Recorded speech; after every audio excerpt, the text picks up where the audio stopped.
Lo esencial de toda exploración será volver al propio jardín y ver las cosas por primera vez, decía el poeta T.S. Eliot. Muy buenas tardes, queridas y queridos radiovidentes que al escucharme me ven caminar por este jardín. Ahí voy pisando las últimas hojas ya que quedan del otoño, porque ya estamos oficialmente en invierno.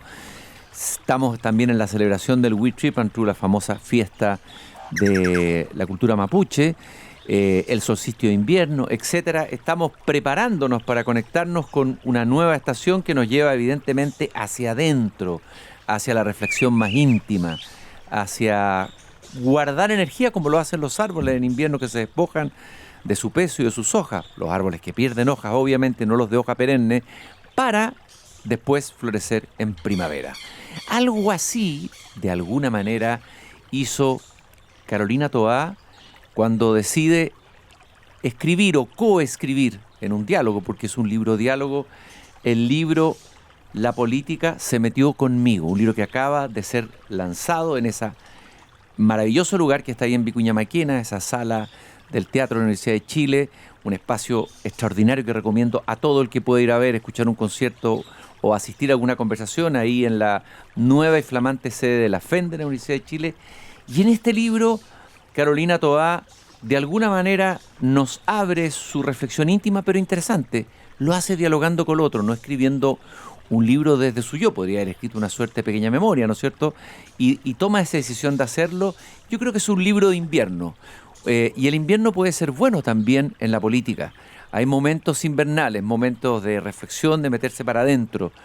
Tal vez para la izquierda este sea un momento o un buen momento invernal. Y pareciera, y vamos a corroborar con ella, que Carolina está un poco en eso, en tratar de ir hilando la reflexión, la revisión, la autorrevisión de la izquierda en Chile. Carolina Toá me visita, acaba de llegar en bicicleta a este pequeño jardín al fin del mundo. Carolina, un gusto de tenerte aquí en el jardín. Muchas gracias por tu tiempo. No, gracias a ti, Cristian. Un gusto estar aquí. Bueno, tú habitualmente andas en bicicleta, ¿no es cierto? Sí, mucho, siempre. ¿Desde siempre? Desde siempre, sí, desde el colegio. Desde el colegio, siempre en bicicleta. ¿Y cuál es la diferencia de moverse en la ciudad en bicicleta y andar, no sé, en el Transantiago o en auto, más todavía en auto? O sea, te diría, más allá de una diferencia en cómo moverse, es una diferencia en cómo sentirse en la vida cuando te mueves en bicicleta. Hay pocas cosas que tan transformadoras como desplazarte así.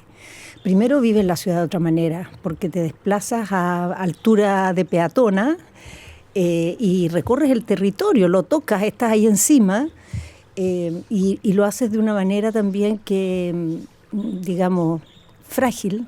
Cuando tú vas en bicicleta, vas con tu cuerpo por la ciudad.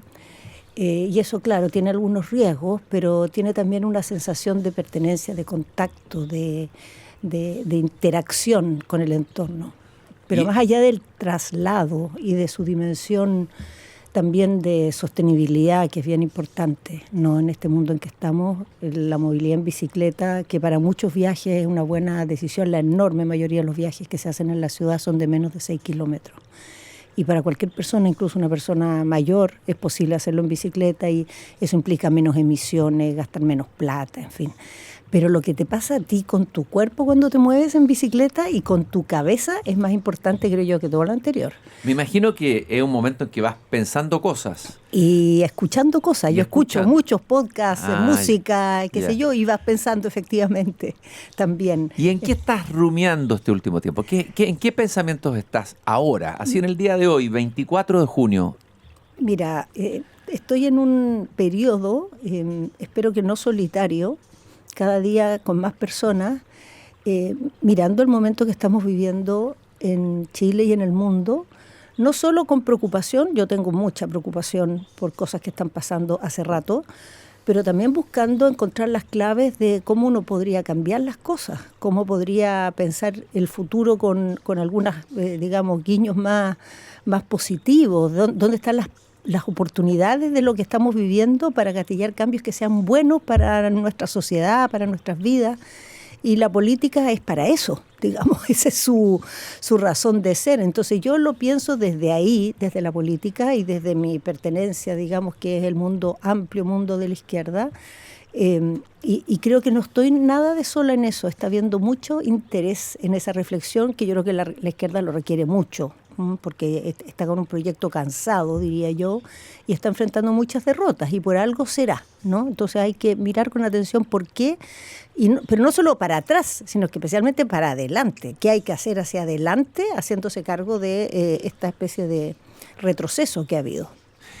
Carolina, alguien dijo de ti, Carolina es pura política. ¿Es tan así? No, no es así.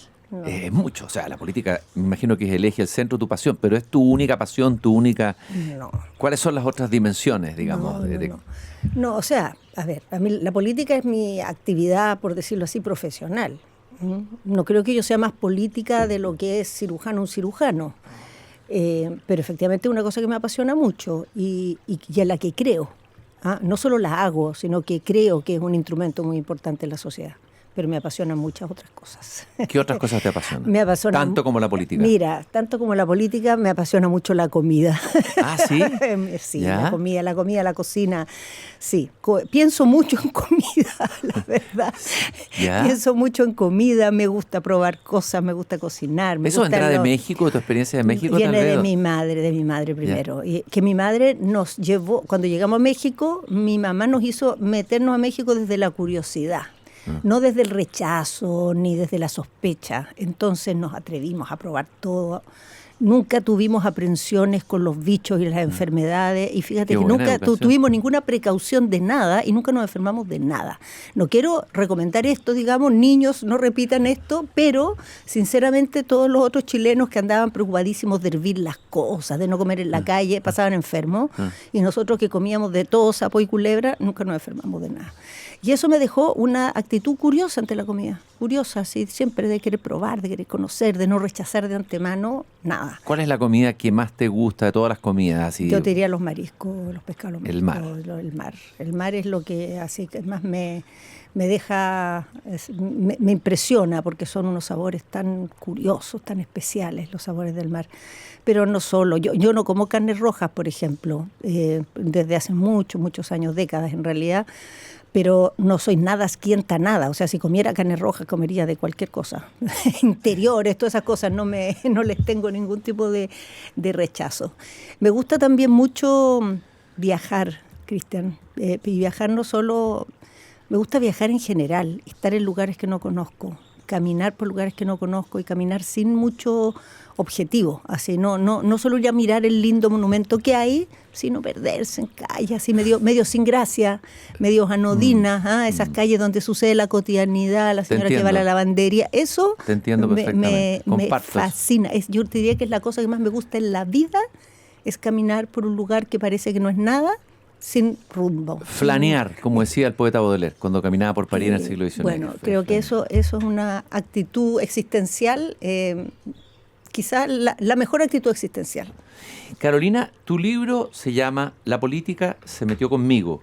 Conversaciones que partieron antes del fin de la primaria, entre el año 2025 y la segunda parte del libro se hizo al final en el 2026, o sea, ahora, luego, hace poco. La política se metió conmigo. ¿Cómo es eso de que la política se mete con uno o uno se mete con la política? A ver, el título es muy importante en un libro, lógicamente. Sí, bueno, el título, Daniel Hoppenheim, que es el verdadero autor de este libro, o sea, es el que escribió, el que me entrevistó, propuso ese título que salió en la conversación a propósito de una pregunta que siempre a mí me hacen y a todos los que nos dedicamos a la política, que ¿y tú cómo te metiste en política? Siempre te hacen esa pregunta. Y yo hace muchos años que ya esa pregunta la respondo diciendo, no es que yo me metí en política, sino que la política se metió conmigo. O sea, la política llegó a mi vida, me desamarrió, me obligó a mirar el mundo con esos lentes para entender lo que me estaba pasando a mí, a mi familia, a mi entorno. Y bueno, y de ahí seguí. Entonces, efectivamente, la actitud activa aquí la tuvo en primer lugar la política. Después yo reaccioné a eso, sin duda, y ya después de adulta, muchos años después, ya tomé una decisión de dedicarme a esto en un sentido más como actividad, digamos, principal. pero ya estaba hacía rato rondando estos pasillos. Hoy día se dice la palabra política y genera anticuerpos en la mayoría de la gente en la calle. Es de moda apelar a los políticos, los asados, hablar contra la política. Bueno, Pinochet decía, los señores políticos, ¿tú te acuerdas? Hay un rechazo transversal, casi mundial, diría yo, a la política. Entonces, puede ser interesante cómo transmitirle a los jóvenes ¿qué es la política de verdad? Por supuesto que tiene su parte ríspida, dura, sombría, como toda actividad humana. Algunos dicen que lo más noble y lo más bajo uno lo encuentra en la política. A ver, tu mirada de lo que es la política, si tuvieras que hablarle a un grupo de jóvenes escépticos ante la política. Yo te diría que la política es el espacio donde se disputa poder e ideas respecto a hacia dónde llevar la sociedad. Y efectivamente en su dimensión de que se disputa poder hay aspereza, pero no solo en la política, en todo lugar donde se disputa poder hay aspereza.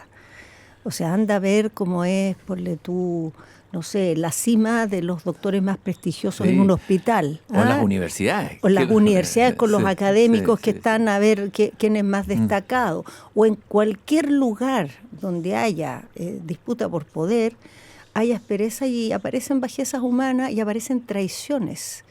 Y traiciones, ¿a qué me refiero? Yo creo que eso es lo que le cuesta mucho a la ciudadanía digerir de la política, que como a la vez que se disputan ideas, se disputa poder, muchas veces las personas traicionan sus ideas con tal de tener el poder.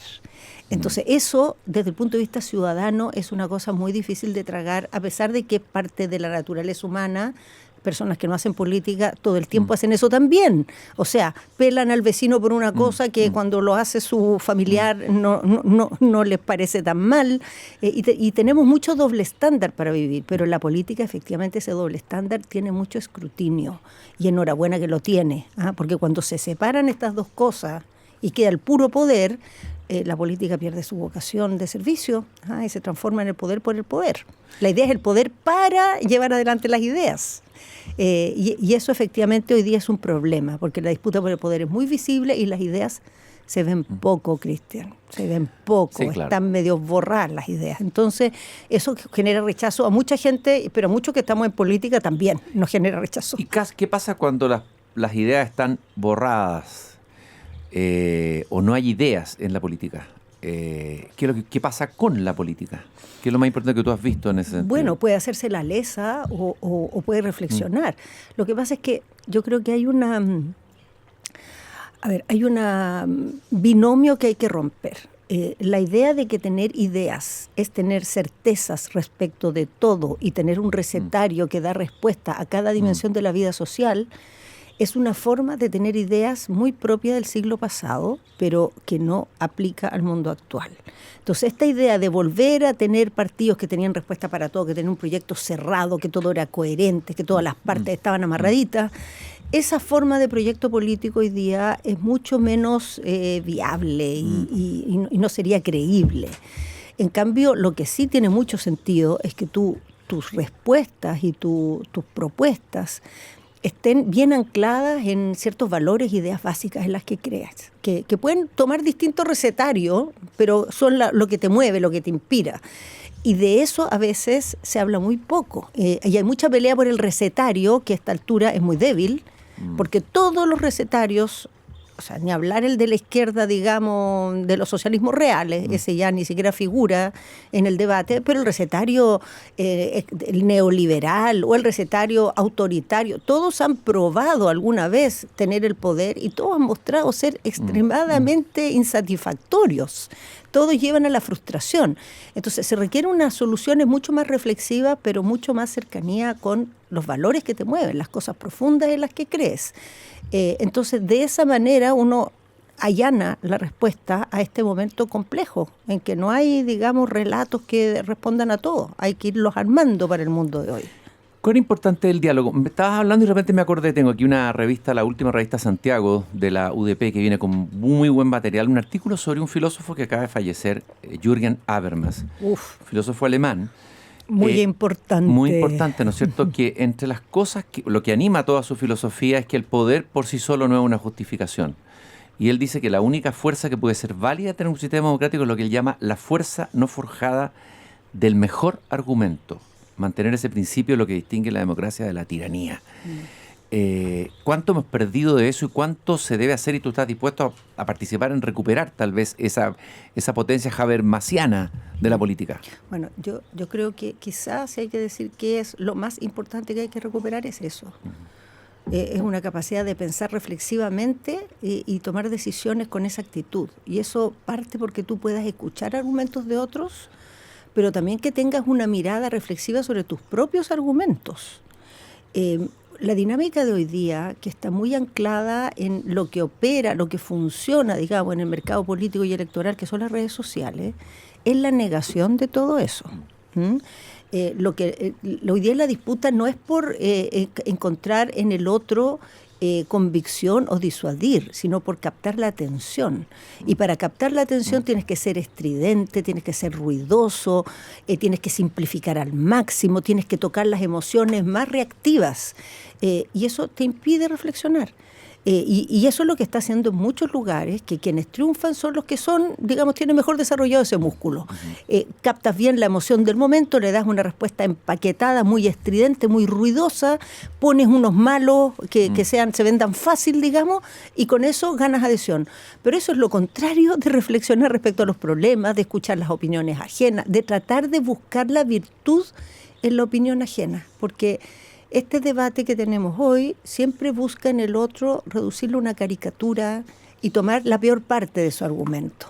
Y eso nos empobrece, termina empobreciendo los dos lados de la conversación. En cambio, si tú pillas la mejor parte de su argumento, donde hay algo que puede tener un viso de sentido, de realidad, algo te llama la atención y discutes con esa parte del argumento, la discusión va elevando la parada de ambos que están a los dos lados de la mesa. Bueno, yo creo que hoy día es muy fuerte la dimensión del mundo digital en condicionar nuestra manera de hablar y tenemos que volvernos conscientes de eso, pues estamos siendo esclavos de una cosa y somos tan ignorantes que nos creemos más libres que nunca, porque como tenemos acceso a todo, nos da la sensación de tener hoy día el mundo frente a nosotros y es todo lo contrario. Tenemos el mundo pauteándonos. Barack Obama era muy optimista sobre las redes sociales que iban a traer democratización en la política, mayor participación, pero luego hace una autocrítica años después mirando todo lo que pasó. Trump usó un poco la misma fórmula para llegar al poder, pero con signo contrario, y dijo, no, me equivoqué. Y las redes sociales están produciendo un daño enorme en la política. Pero ¿cómo se revierte eso? ¿Cómo se puede cambiar? Porque se ha convertido en el nuevo espacio público. Ese es el nuevo espacio público, las redes sociales. ¿Qué ideas crees tú que habría que relevar o movilizar, digamos, o acciones para cambiar ese espacio público dañado? Es que, mira, yo creo que el error no está en pensar que las redes sociales pueden ser algo muy positivo para la democracia, sino en pensar que una tecnología por sí sola puede ser benéfica. Porque piensa tú, ¿qué hubiera pasado en el mundo cuando empezó la imprenta masivamente si no hubiera habido alfabetización y educación obligatoria? ¿Qué hubiera pasado si no hubiera habido leyes que obligan a darle tribuna al que se siente agraviado por una información? ¿Qué hubiera pasado si no hubiera existido el código ético de la labor de los periodistas? Ese invento tan importante hubiera sido nefasto. Con las redes sociales lo que pasa es que hay una tecnología y la sociedad no ha tenido ningún cuidado de darle un enmarque para asegurar que se use de una manera benéfica para el conjunto de la comunidad. Y lo que está pasando hoy día es que se ocupa para el beneficio de un grupo de señores que ganan mucha plata con esa manera de ocupar las redes sociales, pero que además tienen una agenda política. Entonces este ya ni siquiera es un tema de que esto está solo al servicio de la ganancia de unos pocos, sino que está al servicio de una agenda que tienen esos pocos, que a la vez que ganan plata, ganan control ideológico sobre el planeta. Entonces la sociedad no puede decir las redes sociales van a ser buenas, tiene que generar las condiciones para que sean buenas y podrían serlo perfectamente si tuviéramos, digamos, herramientas para generar esas condiciones, ¿no? Como las tuvimos con la imprenta. José Joaquín Brunner escribió un artículo, un diagnóstico sobre lo que pasa con la izquierda. De alguna manera la idea, y que la recoge Sebastián Neudro en la Comuna de la Tercera, es que la izquierda chilena posee una memoria, pero no parece tener un horizonte. Parece más anclada en la memoria, en sus recuerdos, su figura, una cierta nostalgia, de todo. De Allende, de la Concertación, de los movimientos pingüinos, etc. Y dice que Brunel sostiene que el progresismo debe responder 4 preguntas. Voy a hacer la primera. ¿Qué hacer con el capitalismo contemporáneo y cómo enfrentar la revolución digital? Tal vez hablando de eso, ahí claro. hay un filón, ¿no es cierto? Sí. Interesante. Ahora, yo creo que hay algo que es necesario aclarar. Ya, a ver. A ver, yo creo que la izquierda, en primer lugar, hay varias izquierdas. Primera cosa que es importante decir, porque no todas tienen la misma pregunta y no todos se paran de la misma manera frente a esa pregunta. Pero el vacío que tiene la izquierda hoy día es que antes se aferraba a un modelo, digamos, una cierta utopía, que era la lógica del socialismo real, que hace ya un buen rato cayó. Y hay una segunda utopía, por decirlo así, un modelo, que es el modelo socialdemócrata. Uh-huh. El modelo socialdemócrata no ha caído. O sea, yo sostengo que hasta el día de hoy lo mejor que ha producido la humanidad como forma de vivir en la civilización es el modelo socialdemócrata. Pero está debilitada políticamente la socialdemocracia, pareciera arrinconada, igual que el liberalismo. Pero es un problema político-electoral, pero quiero decir, como modelo de sociedad, creo que es lo más virtuoso que hoy día está disponible en el planeta. Sin embargo, efectivamente no está ganando elecciones. Y efectivamente su capacidad de generar transformaciones en la sociedad para revertir las injusticias, para generar inclusión, para ampliar la democracia, ha ido perdiendo impulso. Entonces es un gran modelo de lo logrado hasta ahora, pero no es una gran promesa hacia el futuro. Entonces hoy día, ¿qué hacen los socialdemócratas en todo el mundo? Defienden cosas que conquistaron antes, en lugar de proponer nuevas cosas. Ahí está el tema de que hay poco horizonte y más memoria. Y está el tema digital que tú mencionabas, que decía Brunel, pero el tema del capitalismo también, porque el capitalismo ha tenido una evolución. El capitalismo originalmente su tema era, digamos, capital-trabajo y las relaciones entre los propietarios del capital y los trabajadores, pero hoy día el problema tiene otras dimensiones, tiene una concentración que nunca antes habíamos visto, tiene un dinamismo que antes no habíamos visto, que para aprovechar sus oportunidades se requiere una capacidad de actuar con unas velocidades y un poder que la democracia no tiene, porque es lenta, porque tiene procedimiento, porque tiene contrapeso. Entonces, el que no es democrático y llega y actúa por la suya, como que corre con ventaja. Entonces, ahí hay que hacer una reflexión, cómo se genera en las sociedades una capacidad de actuar, ocupar las oportunidades, de responder a tiempo, sin perder la democracia, sin perder el derecho de la minoría a tener una opinión distinta, sin perder los derechos de las personas a plantear sus objeciones, a controlar, a poner revisiones y permisos y qué sé yo.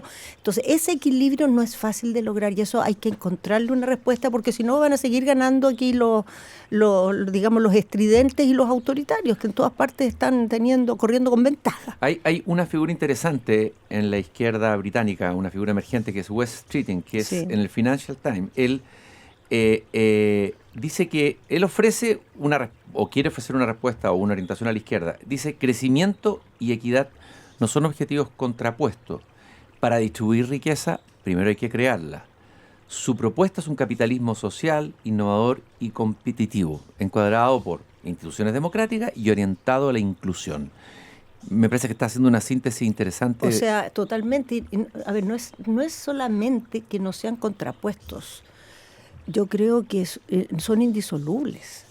O sea, los momentos más redistributivos que han tenido las sociedades han sido momentos de alto crecimiento, porque tú puedes redistribuir cuando tienes nuevas capacidades, cuando tienes nueva riqueza. Es muy difícil redistribuir la riqueza que ya está distribuida, porque en el fondo tienes que ir a quitarle a alguien algo que ya tiene. En cambio, cuando hay crecimiento y se generan nuevos flujos de recursos, de riqueza, de oportunidades, tú puedes lograr que se distribuyan mejor que las que se generaron antes. Entonces, ese recetario, así como está ahí, lo comparto 100%. El problema es que hay que ver eso, cómo lo hacemos, y yo creo que lo fundamental es que la izquierda entienda que la producción de riqueza no es algo que hay que dejarle a otros y tú te encargas solo de repartirla. Tú tienes que estar también impulsando estrategias para producir esa riqueza, y estrategias que sean virtuosas desde el punto de vista de la equidad, de la democracia, del medio ambiente. Bueno, Ricardo Lagos dijo una frase que produjo mucha molestia, me acuerdo de un amigo músico con el que estaba yo conversando: crecer, lo demás es música. Tú dijiste, sin seguridad, lo demás es música. Esa afirmación de Ricardo Lagos, ¿qué te parece? Sí, bueno, es que él lo dijo en un momento particular. Él no está diciendo, y yo creo que en esto tú me vas a entender, Cristian, por tu propia historia. Ricardo Lagos, por ejemplo, es un presidente, quizá desde el retorno a la democracia, el presidente que ha sido más sistemático en defender la importancia de la cultura en el desarrollo. Sí, absolutamente. No es que era una persona que decía solo hay que crecer y lo demás no importa. Tenía convicción y en la eso. cultura no había importa. convicción, no era un adorno la cultura. Exactamente. Lo que pasa es que en esos años en que él hizo esta frase estaban una serie de discusiones de cómo resolver los problemas, la injusticia social, las presiones que estaba habiendo, demandas de la sociedad. Y a propósito de eso, él dijo, mira, aquí si no crecemos no vamos a resolver nada de esto. Y tenía toda la razón. Y el tema de la seguridad se refiere también a lo mismo, en el sentido de que una sociedad puede prosperar, tú puedes lograr mejorías en los derechos sociales, pero si las personas están inseguras y no llegan tranquilas al consultorio y los niños se van con miedo al colegio, mira lo que sucedió en estos días en San Bernardo, una cosa, es destrozar todos los límites de la humanidad, la manera en que se generó ese delito y la muerte de ese niño. Entonces, cuando eso pasa, todos los demás logros sociales están en vilo y pierden valor. Entonces, por eso es tan importante poner la seguridad dentro de las cosas básicas, y no una que hay que preocuparse solo cuando las encuestas lo dicen. Uno sintiera a veces que en algunas personas a la izquierda, no digo en tu caso, hablar de crecimiento como que se habla incómodamente de eso. Y cuando se habla de seguridad, como que se pide disculpas. Hay como complejos todavía que trabajarse, no sé, profundo. Entonces hay que ver si hay convicciones de verdad o no. En toda la izquierda, tú dices, hay varias izquierdas. ¿Cómo se resuelve eso en el sector? A ver, yo diría al mismo tiempo dos cosas. Creo que en el mundo de hoy no hay ninguna posibilidad de tener un proyecto de sociedad que de respuesta que no se haga cargo del crecimiento y la seguridad. O sea, creo que es un ineludible. Sin embargo, las razones por las cuales la izquierda llegó tarde a estos temas no es por maña, no es por tontera. No es por ceguera. La seguridad tiene una historia que es una historia más bien de los intereses de los poderosos y el sesgo contra los débiles. La tradición de la política de seguridad surgió así. Las policías por mucho tiempo lo que hacía, estoy hablando en el Chile antiguo, no en este año, ni el año pasado, ni antes del estallido, estoy hablando cuando surgieron las primeras policías, que ni siquiera eran carabineros de Chile, se dedicaban a perseguir a los rotos. Esa era su labor. Nunca persiguieron los delitos de los ricos, ni las ilegalidades de los ricos. Y las policías también, especialmente en Latinoamérica, bueno, en Europa también, fueron ocupadas muchas veces para hacer represión de los movimientos sociales y de los grupos de izquierda. Entonces hay una historia de dónde viene este prejuicio. Pero uno tiene en un momento que salir del trauma y pensar en el Chile de hoy y reconciliarse con instituciones de la República que hace rato ya dejaron atrás esa historia. Hace mucho tiempo que la dejaron atrás. Entonces, aunque yo pueda entender de dónde viene ese sesgo, creo que hoy día es incompatible con un proyecto contemporáneo y con una visión del mundo que no esté marcada por el trauma, sino por el futuro, que es lo que uno quiere proponer. ¿Cuánta responsabilidad hay en la izquierda, en las izquierdas en el mundo, de haber dejado estos temas, el tema de la seguridad, habérselo dejado en bandeja a la derecha y a la extrema derecha? ¿Cuánto de los debilidades o errores de los demócratas, de la élite demócrata, por algo llega Trump, ¿no? Se hace cargo de fracturas y dolores, no ha escuchado a ese propio pueblo que dice representar. Y veamos los resultados en Latinoamérica. Es impresionante las últimas elecciones en que están ganando candidatos no solo de derecha, sino de extrema derecha prácticamente en todos los países. Entonces me imagino que ahí algo la izquierda entregó o dejó o abandonó, no sé. Mira, creo que desde el punto de vista discursivo hay una deficiencia de la que hay que hacerse cargo completamente. O sea, el recoger esta preocupación, el validarla, el tomarla como algo relevante, es algo tardío en las izquierdas latinoamericanas. Al mismo tiempo, creo que esta debilidad es especialmente narrativa, porque desde el punto de vista de la gestión política, las derechas no muestran mayores éxitos en el control de la inseguridad y en la producción de orden. Incluso muchas veces las derechas lo que logran es fragilizar el orden social, es provocar más irritación y más violencia, y son muy estruendosos para hablar de seguridad, pero los resultados así blanco sobre negro no los acompañan en lo más mínimo. Entonces creo que aquí también no solo hay un problema y un déficit, sino que hay una posibilidad de instalarse legítimamente y con eficacia en los temas de orden y seguridad por parte de la izquierda, que hay que tomarlo sin ningún tipo de complejo, ni vacilación, ni duda. No tengo al respecto ningún matiz, digamos, hay que hacerlo y hacerlo con convicción. Seguimos caminando con Carolina Toá por este pequeño jardín al fin del mundo. Vamos a ir a una breve pausa, pero vamos a recordar, como siempre lo hacemos, con efemérides de escritores, filósofos, que hoy día, 24 de junio, pero de 1542, en Fontiveros, nacía el que yo considero tal vez el más grande poeta del idioma español. No solo lo considero yo, un místico, pero sobre todo un gran poeta, San Juan de la Cruz. Este personaje que fue un pobre tejedor de unos velos en su familia, que vivió realmente momentos de pobreza terrible, que fue llevado a la cárcel por motivos religiosos o de disidencia, fue torturado en esa cárcel y que en esa misma cárcel pensó y soñó algunos de los poemas del idioma español más potentes, más extraordinarios, como La noche oscura del alma, como el cántico espiritual. Acuérdense de ese comienzo extraordinario del cántico, cuando la amada sale a buscar al amado, parece casi un poema erótico, sensual, pero es un poema místico al mismo tiempo. ¿A dónde te escondiste, amado, y me dejaste con gemido? Como el ciervo huiste, habiéndome herido, salí tras ti clamando, y eras ido.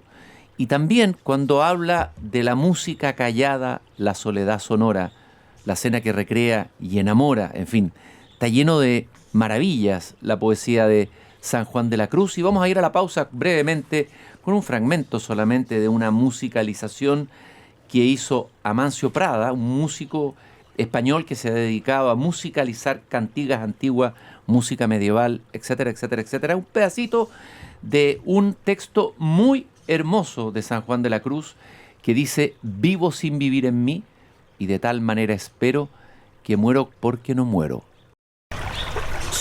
Seguimos caminando en este pequeño jardín al fin del mundo. Soy Cristian Banquen, el jardinero de este jardín. Estamos en Radio Pauta.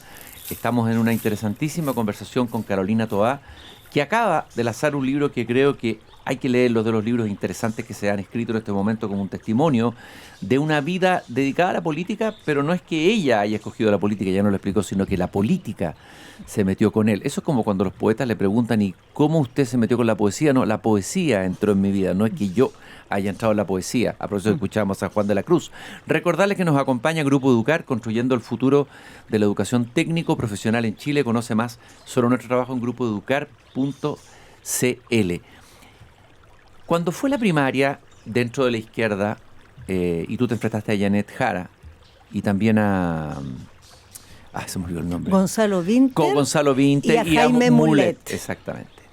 En mi casa yo tengo muchos hijos. Tengo hijos de izquierda, tengo hijos un poco más de derecha, hijos... No, ninguno hay moderado ni amarillo, ni uno. No salió ni uno.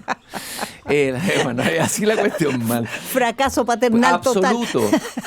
Pero sí los hago conversar, no negamos conversar de política. Eso llegan a conclusiones amarillas cuando se juntan todos. Sí. No, hay debates fuertes y uno se da cuenta del impulso de las redes sociales en ambos bandos, cómo se caricaturizan unos. Pero el día de la primaria yo tenía 2 hijos de izquierda que te admiraban. Y yo le digo, bueno, ¿y no van a ir a votar? Yo no podía ir a votar porque era amarillo en ese momento, militante. ¿Y no van a ir a votar? Y sí, vamos a ir a votar. Y no se levantaron. Entonces la pregunta es, ¿qué pasó, Carolina? Que tú tienes un liderazgo, es reconocida tu trayectoria, tu coherencia política, permíteme hacerte un elogio, tu capacidad política, etcétera. ¿Qué pasó que no se levantó mucha gente, pienso yo, a votar por ti en esa primaria? Que a lo mejor si hubiera votado por ti, la historia habría cambiado, habría sido otra. ¿Qué pasó ahí? ¿Cuál es la revisión que tú has hecho? Que también la haces un poco en el libro, pero me gustaría que compartiéramos eso. Sí, bueno, no necesariamente tengo la respuesta, Cristiana, tengo algunas pistas nomás. Yo creo que definitivamente nuestra primaria no movilizó ni a los propios que tenían adhesión al gobierno, ni al mundo de centro izquierda que no se siente al gobierno. Claro. A los propios que tenían adhesión al gobierno, hace rato se les había metido en la mente y creo que el mundo político de alguna manera transmitió ese mensaje, que la elección presidencial estaba perdida. ¿No? Como que ya hay una especie de historia aprendida que siempre el que gobierna pierde, y eso uno lo veía cuando esta conversación se empezó a instalar en el oficialismo de la época. Nadie realmente estaba cortándose las pestañas, quemándose las pestañas por ganar la presidencial.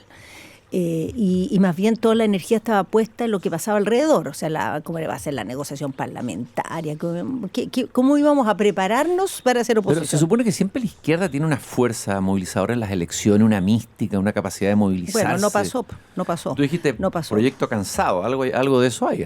Es que yo creo que hay algo más que el proyecto cansado general, digamos, que algo planetario.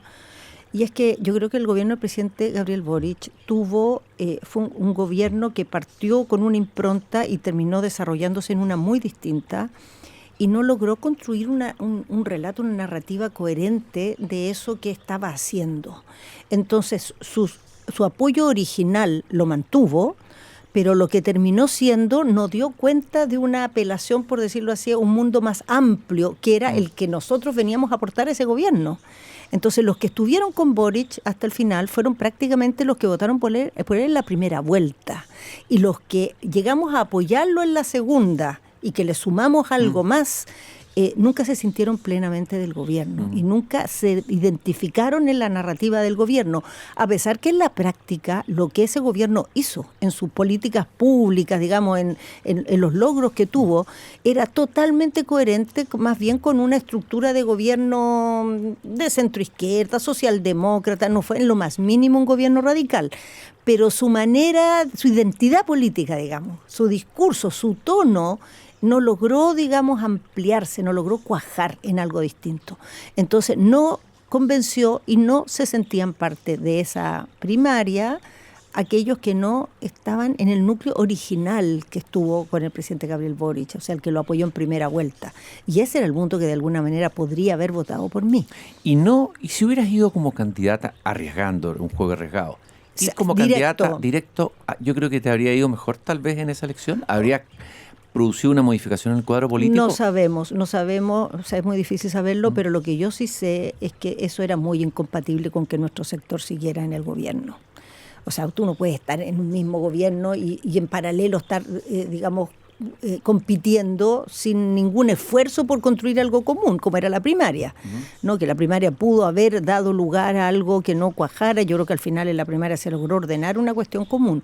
Entonces yo creo que esa alternativa no era muy posible. Lo que sí era posible era ser más competitivos en la primaria, pero eso requería muchas cosas distintas que no se dieron durante el gobierno y en el mismo proceso de campaña, porque el mundo político que yo apoyaba, por ejemplo, que yo creo que finalmente estuvo todo cuadrado en mi campaña, pero no estuvo todo, digamos, convencido de esta cosa desde el principio. No había aquí una cosa colectiva de vamos, tenemos que ganar y tenemos una propuesta, la mejor para el país. No, eso se fue con mucha dificultad armando en el camino, y cuando tú no estás tan convencido, tampoco convences a otros, a decir verdad. Ahora, si tú tienes una alianza en la izquierda con un partido como el Partido Comunista, no quiero demonizarlo para nada, pero es un partido que es muy claro, tiene una línea política, se define como marxista-leninista todavía, ha seguido apoyando regímenes dictatoriales. Esa señal hacia un electorado más moderado, que es el que debiera sumarse, ¿no es cierto?, para construir mayoría, se va a perder. Y en este caso no solamente eso, teníamos una candidata que efectivamente ella había hecho un trabajo de renovación, ella personalmente, no hay que reconocerlo, sí. Janet Jara. Bastante evidente eso, ¿no? Sí. Pero todavía... A ver, ¿cómo se puede construir un proyecto progresista con un partido como el Partido Comunista? ¿Tú crees que eso es posible? Porque es como decir, uno le reprocha a la derecha, se aliaron con los republicanos o con los libertarios, que es extrema derecha. Sin embargo, perdonamos en el lado inverso. ¿Cómo se responde eso? Es que yo creo que el problema, Cristian, no está que tú en alguna etapa de un proceso político termines del mismo lado con el Partido Comunista, cuando estás compitiendo con José Antonio Kast. Yo lo encuentro totalmente normal y casi inevitable.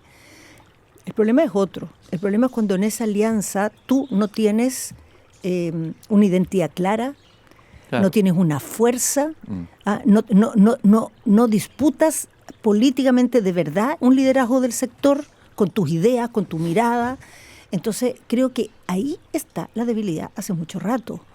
a que el mundo amplio espectro socialista, yo creo que el socialismo es una cosa que tiene muchos partidos adentro, el Partido Socialista es el más importante sin duda, pero no es el único, ni tiene el monopolio de esa familia política, lleva un buen rato con un planteamiento ante el país muy desdibujado, donde los líderes funcionan muy como proyectos personales y se vislumbra poco un proyecto de sociedad conjunto de ese sector. Y al frente tú tienes un partido comunista que es un partido súper ordenado, que tiene sus diferencias pero las resuelve hacia adentro, que tiene líneas claras hacia afuera. Sin mucha democracia interna, eso pero sí. que, mira, por ejemplo, pasó esta semana, la oposición estuvo a punto de llegar a un acuerdo para plantearse frente a la mega reforma. El Partido Comunista no estaba de acuerdo con uno de los puntos y no sostuvo el acuerdo que se podía llegar y fue contrario a ese acuerdo, totalmente legítimo, están planteando su postura. Los demás sí estaban de acuerdo en el resto de la propuesta. Sin embargo, los demás, una vez que el PC se fue, todos se separaron. En lugar de plantear una cosa común, decir nosotros tenemos esta mirada, esta es nuestra propuesta, y ser nítidos con eso. No, hay ahí una no entenderse como familia política que tiene que tener ante la ciudadanía un proyecto claro. Y yo creo que eso es lo que ha hecho que se vea desde fuera la gravitación del Partido Comunista tan importante y tan relevante, porque es un partido coherente, con discurso claro, con diferencias que se resuelven hacia adentro, no es que no las tenga, pues las resuelve hacia adentro, y los demás, un grupo de individuos, cada uno por su lado, que no está claro, que defienden cuáles son sus límites. Entonces eso nos tiene en mucha desventaja, y yo creo que eso hay que cambiarlo, o sea, ponerle mucha energía, darle entidad al socialismo. Y si termina en una segunda vuelta junto con el PC o en algún tipo de entendimiento, está bien, pero esa no es su identidad, ese no es su proyecto político, esa no es su propuesta al país.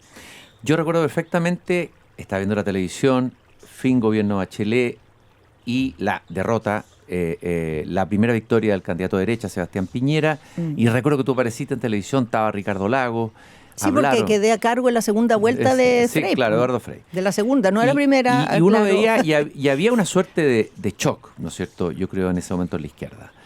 ¿Qué pagaría yo ahora por tener a Piñera? Bueno, por eso te digo, no fue demasiado maltratado por la izquierda Piñera, no se le hizo una caricatura de él excesiva, viendo lo que pasó después, digamos. Pero no lo digo yo, lo dijo el presidente Boric. Ahora, yo y todos nosotros, ciertamente teníamos muchas diferencias con Sebastián Piñera, y su gobierno propuso políticas públicas con las que nosotros teníamos críticas, pero Sebastián Piñera y los gobiernos de Chile Vamos que él encabezó participaban de un cierto rayado de cancha común en que había algunas cosas que hoy día no están claras. Por ejemplo, la importancia de los derechos humanos. Hoy día no está claro. El debate respetuoso con los que piensan distinto, eso hoy día no está claro. La idea de que el desarrollo del país depende de un equilibrio entre el rol que tiene el mercado y la empresa privada y un Estado que regula y protege derechos sociales, eso hoy día no está claro. Da la idea que el desarrollo del país depende solamente del mercado y el sector privado, y el Estado ojalá lo menos posible y solo dedicado a la seguridad. Entonces había un rayado de cancha que se compartía y que hoy día no está. Y creo que hay que valorar eso que teníamos y que ya no tenemos, porque recuperarlo es clave. Un país necesita un rayado de cancha y ahí se da la diferencia, pero tiene que haber un rayado de cancha. Ahora, no se lo demonizó demasiado, o sea, había en la época del estallido casi Piñera en los muros, en todas partes era casi como un Pinochet, ¿no? Y de los presidentes maltratados en la democracia, yo creo, por una oposición ha sido Mirándolo hacia atrás, ¿qué hubo en la izquierda que se engolosinaron con esa, incluso de la posibilidad de tumbarlo en algún momento con una acusación constitucional? ¿Qué reflexión puede hacer la izquierda? Porque al final, claro, se está atacando a alguien como si fuera un fascista y resulta que el fascismo viene después. Se provoca lo contrario de lo que se quiere obtener, no sé si me entiende. Sí, o sea, yo creo que ahí las palabras se manosearon, Cristian. O sea, cuando tú empiezas a ocupar fascismo para cualquier cosa, genocidio para cualquier cosa, despojo para cualquier cosa, después no quiere decir nada genocidio. Después nadie es culpable de genocidio, porque si cualquiera que se le va la mano en algo es genocida, entonces ya, bueno, en fin, ninguno es un verdadero genocida. Entonces creo que efectivamente hay una desproporción en la discusión política, pero que no es solo de las izquierdas, ni solo del estallido. Es el espíritu de los tiempos, las cosas que se dicen. O sea, imagínate la semana pasada, que en 15 minutos estábamos con tráfico de órganos y después resultó que los niños estaban con sus padres. Entonces, hay una dinámica de la discusión política y que es transversal y que no es solamente respecto al presidente Piñera. Es verdad que en el estallido hubo muchos rayados, entonces había muchos rayados contra Piñera, pero los rayados contra Boric eran horribles. Lo que pasa es que había menos rayados también en esa época. Entonces, lo que yo creo que es lo preocupante de esto es que la política hoy día, en lugar de ser un factor para contrapesar estas dinámicas, es un factor que les pone amplificador. O sea, la política, como se beneficia de empatizar con estos ánimos electoralmente, entonces en los actores políticos lo que van es que la tuya y tres más. Y si el ciudadano está enojado, el político está indignado. Y si el ciudadano está desconfiado, el político sospecha de los peores delitos. Entonces, eso hace a la política inservible. O sea, es simplemente un amplificador de estados de ánimo que no resuelve ningún problema, porque después de que los amplifica, los deja caer porque no hay respuesta para esas cosas tan grandilocuentes que se dicen. Entonces, yo creo que hay una política muy metida en el triunfo de corto plazo que solo construye derrotas en el mediano y distancia y cada vez más desencanto. Y hay que tomar conciencia de eso transversalmente, y esa no es una pelea de izquierda o derecha, sino de los demócratas. Los demócratas tenemos que tomar conciencia de esto y cortar esta dinámica. Aunque tenga un costo en el corto plazo, a la larga va a ser mejor. Max Colodro, en uno de sus, no recuerdo el título, tiene la tesis de que la izquierda, parece muy infantil, la izquierda, una parte de la izquierda aceptó el itinerario de la transición, ese itinerario que armó el dictador, hay que decirlo, lo aceptó, pero fue como tragarse un bacalao. Luego llegó al poder, estuvo en el poder, fueron los años de la concertación, y de alguna manera dijo, no está tan malo esto, podemos hacer cosas, podemos hacer reformas, etcétera. Pero gana un presidente de derecha, es como que hay algo en la izquierda, no, hasta aquí llegamos, o sea, no puede ser que gane un presidente de derecha. Hay como, Max Colodro dice que hay una cosa anímica, irracional en la izquierda de no aceptar de que alguien de derecha pudiera llegar a ser presidente. Ya lo hemos tenido tres veces. No comparto mucho, o sea, en general creo que los análisis de Max Colodro están con una especie de sesgo muy impresionante. O sea, es una persona que lo ponen a opinar como un supuesto centro-izquierda y yo veo que mira toda la realidad con un sesgo increíble. Yo creo que la izquierda no le gustó perder la elección, igual que a nadie le gusta, pero aceptó el gobierno de Piñera y ejerció una oposición dentro de las reglas de la democracia. Incluso uno puede tener una opinión muy crítica de muchas cosas que se hicieron, pero no fueron cosas antidemocráticas, no fueron antiinstitucionales. Lo que pasa es que son estrategias políticas erradas. Entonces, catalogar cada vez que alguien tiene una estrategia errada con lo mismo de una estrategia antidemocrática, cuando tú exasperas un conflicto, lo mismo con vulnerar la institucionalidad, no lo comparto. ¿Y en el estallido no hubo pulsiones antidemocráticas? Sí hubo. ¿Ya? Sí hubo, pero, de parte de la izquierda, pero el sistema político las contuvo transversalmente. Incluso sectores que tuvieron, digamos, se pararon en la punta de este asunto, el propio PC, por ejemplo, el propio PC, con el cual yo tengo muchas distancias y peleo muchas veces. Y el propio PC por la prensa varias veces dijo a algún dirigente que renuncie Piñera. Es verdad eso. Pero cuando tú ves el rol que jugó el PC a propósito del estallido, con sus movimientos sociales y los liderazgos que tenía en la CUT, etcétera, fue de tratar de canalizar esta cosa. No, el PC no fue el que estuvo en los bordes de la moneda tratando de pasar la barrera policial para írsela a tomar. No. Ahora, efectivamente, tuvo una actitud, como la ha tenido muchas veces, distante al acuerdo constitucional. No lo suscribieron, no estuvieron de acuerdo. Yo creo que es un error político tremendo. O sea, el PC siempre le hace el quite a los acuerdos políticos en que siente que va a quedar amarrado con gente con la que no puede estar junto. Y creo que eso es una manera que tienen ellos de funcionar en política y yo no la comparto lo más mínimo. Pero esa no es lo mismo que una conducta antidemocrática. No es una conspiración contra la democracia. Es una parada, digamos, ante el diálogo político que obedece a una estrategia de acumulación de poder que yo personalmente no comparto y creo que hace que ese partido siempre vaya a tener como una vocación de minoría. Está como atrapado en una vocación de minoría. ¿Qué pasó en la convención? ¿Cuál es la mirada que tú, ahora con el tiempo hacia atrás, haces una mirada autocrítica de lo que pasó en la convención con la izquierda e incluso con la centroizquierda? Es que no, autocrítica no, porque yo no estuve en la convención y nunca... Ya, no. y nunca... No, sí está bien. No, autocrítica no, en el sentido de haber estado del lado del apruebo, de haber estado por el apruebo. Mira, yo no me arrepiento de haber estado del lado del apruebo. Ya. No. Soy muy crítica de cómo se manejó la convención y lo fui también en esa época. O sea, creo que la convención tuvo una lectura del resultado que había generado esa composición totalmente, digamos, voluntarista. Ese no es Chile, eso fue un resultado de una elección. Pero el que iba a votar por la propuesta constitucional era Chile. Y con el resultado que se tuvo, se exasperaron y se llevaron al límite una serie de propuestas que no tenían asidero en la sociedad chilena y que generaban muchas dudas, mucha distancia. Entonces yo fui de las que, con muchos, intentamos que se sacara ahí una propuesta de acuerdo, que se dialogara, desde esa posición de fuerza que se tenía excepcional, se construyera un acuerdo con la derecha, por un rayado de cancha que todos estuviéramos de acuerdo, como se hizo después en la comisión de expertos. Digamos que eso era una posible constitución súper razonable. Eso no fue lo que pasó y terminamos con la propuesta que conocemos. Y lo que hubo ahí, Cristian, y yo creo que a ti te pasó también por el otro lado, es que muchos tuvimos que elegir entre dos malas propuestas. Entonces había una que era esta propuesta constitucional, que al menos yo fui partidaria de apoyar y comprometernos a hacerle cambios, y la otra posibilidad era rechazar esa propuesta y aceptar que íbamos a entrar en una ola, digamos, una reacción conservadora, que fue lo que pasó. Entonces, la verdad es que opciones buenas no había ninguna, y uno eligió entre las dos que había. No podemos saber qué hubiera pasado si ganaba el apruebo, pero ganando el rechazo, lo que pasó fue que tuvimos una resaca conservadora brutal. Esa resaca, si uno analiza desde el 2009, han habido varias derrotas importantes de la izquierda. Ninguna como esta.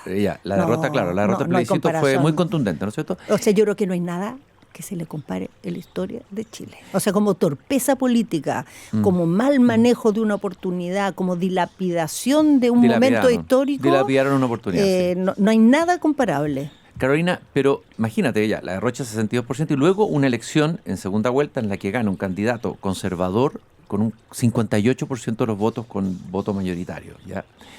Entonces, la pregunta es, la izquierda ha sufrido varias derrotas importantes y lo que debiera pasar ahora es una revisión a fondo, un poco después de la derrota política, que obviamente que no fue en un contexto distinto de la dictadura, una parte de la izquierda hizo el llamado proceso de renovación socialista, que fue un proceso bien honesto, profundo, en que participaron intelectuales, donde hubo de verdad reflexión desde el dolor, porque se había sufrido el exilio, la tortura, la desaparición de amigos, quienes estaban participando ahí, ¿no?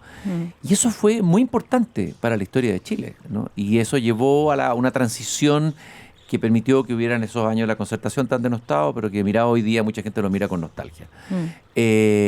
¿No es necesario un proceso parecido a ese hoy? ¿Y cómo lo ves tú en los años que vienen? Yo creo que sí. Yo creo que es equivalente, ahora comparando las proporciones, otro contexto, en fin, otra historia, pero yo creo que se requiere un proceso de reflexión así de profundo y de esa naturaleza, porque la renovación socialista no fue que se le encargó a una comisión hacer un documento, no fue que se hizo un seminario y sacaron conclusiones, sino que se estuvo en un estado de reflexión por un periodo prolongado, en el cual se discutieron tesis distintas, no se encontraron acuerdos, se volvió sobre los temas, le buscó otra perspectiva, se juntaron, se separaron, se unieron, se dividieron una y otra vez hasta que cuajó algo.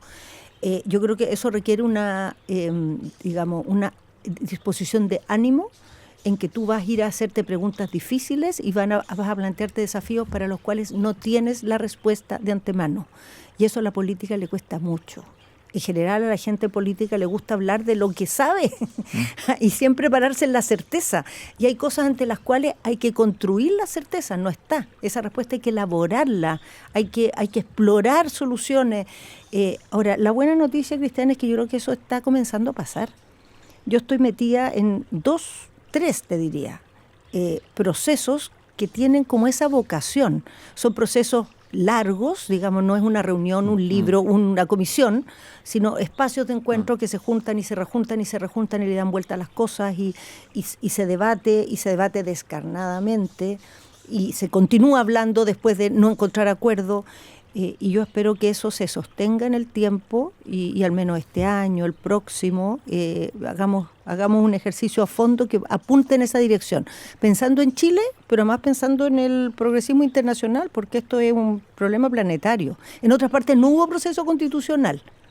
No hubo, qué sé yo, todo lo que aquí conocemos, nuestros personajes, nuestros episodios, pero la historia se ve muy parecida en Colombia, en Francia, en España. Bueno, en Inglaterra hubo un Brexit, uno podría decir algo parecido. Bueno, no sé. es que fíjate que el libreto es distinto, pero el trasfondo es muy similar en todas partes. O sea, este es un proceso que no es solo nuestro y yo creo que nos perdemos un poco cuando nos quedamos clavados en el episodio, en el sujeto tanto, en el momento X, porque lo importante no es los actores puntuales, sino el trasfondo, y para eso hay que mirar el trasfondo, salir de la anécdota e ir a mirar qué hay detrás de esto, qué se está disputando, cuáles son los dilemas, cuáles son las fórmulas con que nos paramos en esos dilemas que no están funcionando, más allá de lo que ese día y en esa ocasión planteamos. Carolina, una de las cosas que más llama la atención, bueno, que sufriste una derrota, sufrió tu sector, no quiero personalizarlo, tú, muy fuerte en la primaria, muy tremenda, como un poco lo que sufrió también en la derecha más liberal Evelyn Matei. Pero uno ve que te has levantado rápido, que estás íntegra, porque esos procesos son dolorosos, uno lo ve en historia de varios candidatos que han perdido así y arrastran por un año o rencores o dolores. ¿De dónde sacas esa fuerza, que es bien admirable, de pararte de nuevo, de estar en la parada que está ahora, después de una derrota así, que me imagino que debe ser dolorosa, fuerte, potente? ¿De dónde viene eso? A ver, primero uno cuando pasa por un proceso así tiene como heridas de guerra, la verdad, no es que no las tenga. Pero yo he aprendido hace mucho rato a darme cuenta que las cosas que te pasan a ti en política, no son cosas que te pasan a ti, no es tu tragedia personal. Tú eres parte de un proceso, eres un sujeto o incluso a veces una protagonista, pero de cosas que son mucho más amplias que tú.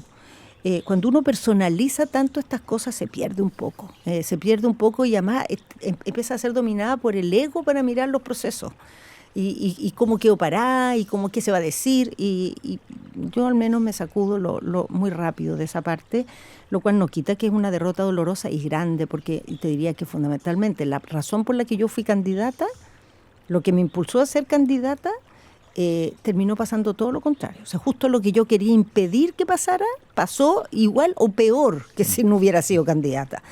Entonces es cierto que es una derrota grande. ¿Y cómo salgo de ahí? Yo al menos dedicando mucha energía a las cosas en las que creo. Y lo que creo que hay que hacer hoy día es renovar el proyecto del amplio mundo socialista. No sé cómo llamarlo porque hay tantas palabras para esto. El amplio espectro socialista, de esa tradición chilena que tiene a varios partidos, que tiene distintos momentos en la historia, yo creo que hoy día tiene que reformular su proyecto y mirarlo con una profundidad que no es solo la próxima elección, sino en el horizonte del desarrollo de Chile. Porque tal vez un error de la izquierda sería esperar que se desgaste este gobierno, que le vaya mal, y volver al poder en 4 años más. Lo que pasa es que sería eso, el peor de los errores, ¿no es cierto? Es que eso se puede siempre hacer y siempre puedes ganar. El problema es que estamos hace un rato, no solo la izquierda, también la derecha, ganando a punta de descalificar al antecesor, pero sin construir detrás de ningún proyecto un apoyo suficiente para sostener. Y sin una reflexión previa, ¿no es cierto? Lógico. Y un análisis. Entonces tú ganas porque el rechazo que haya otro, pero no porque la gente esté adhiriendo realmente una mirada de país que se vaya a sostener en el tiempo.